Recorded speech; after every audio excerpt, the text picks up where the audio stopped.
Assalomu alaykum hurmatli vatandoshlar va odatdagi yangiliklarimizni boshlaymiz. Boshlashdan oldin katta iltimos, meni ko'rayotgan bo'lsangiz, podpiskani bosinglar. Podpiska bizning kanalimizga rivojlanishiga juda ham yordam beradi. Iltimos, shuni bosib qo'yinglar. Musofirdagi yurtdoshlar diqqatiga.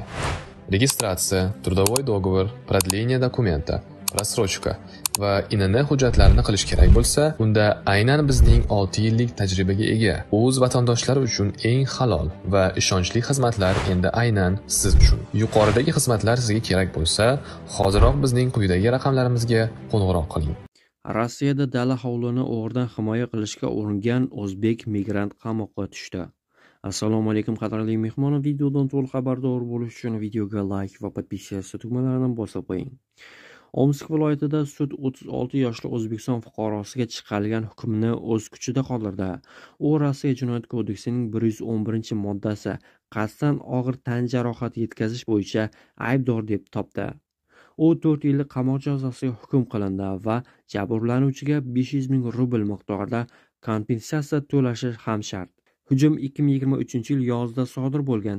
Tergov ma'lumotlariga ko'ra, yo'lovchi taksi chaqirib yordam so'rash uchun boshqa birovning bog' uchastkasiga kirgan. Uchastkada bo'lgan migrant uni o'g'ri deb gumon qilib, kaltaklay boshlagan. Jabrlanuvchi qochishga uringanida unga it qo'yib yuborilgan. Prokuratura ma'lumotlariga ko'ra, it uni kamida 20 marta tishlagan. Shifokorlar jabrlanuvchining bosh suyagi singanini ham qayd etgan. Apellyatsiya sudi hukmni o'z kuchida qoldirdi va unga yengillashtirishdan bosh tortdi. Toshkent-Qozon poyezd qatnovi qayta tiklanadi.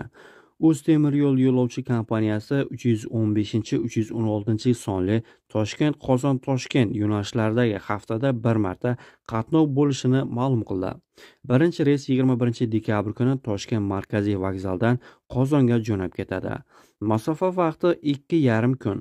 Poyezd tarkibi 7 ta vagondan iborat bo'ladi.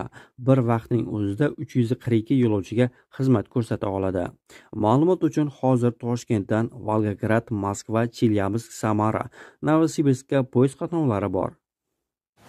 Joriy yilning dastlabki 9 oy davomida Rossiyaga kirgan chet elliklar soni 1 millionga kamaydi. Hozir Rossiyaga eng ko'p Qozog'iston, shuningdek O'zbekiston, Tojikiston va Qirg'iziston fuqarolari bormoqda. Bu haqda Moskva Federal xavfsizlik xizmatining chegara xizmatlari ma'lumotlariga tayanib, Moskva FM xabar berdi. Mutaxassislar bunday kamayishni qonunchilikni kuchaygani bilan bog'layapti. Huquqshunoslarning aytishicha, mamlakatda noqonuniy bo'lib turgan chet elliklar to'g'risidagi ma'lumotlar kiritiladigan ommaviy ochiq reyestr yo'lga qo'yilgan. Bu ularga 30 ming rubldan yuqori bo'lgan bank amaliyotlariga, shuningdek nikoh tuzish kabi turli xizmatlardan foydalanishni cheklaydi. Bundan tashqari, chet elliklarni mamlakatdan chiqarish jarayoni tezlashtirilgan va noqonuniy migratsiyani tashkil qilganlik uchun javobgarlik kuchaytirilgan. Putin migrantlarni ishdan bo'shatish asoslarini kengaytirdi.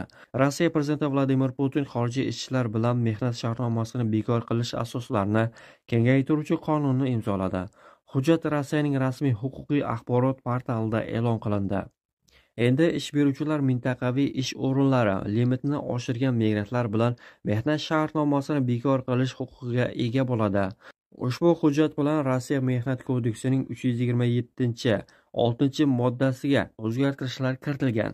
Qonun 2026-yil 1-martdan kuchga kiradi. Tashabbus yangi odamlar fraksiyasiga mansub deputatlar tomonidan Davlat dumasiga kiritilgan.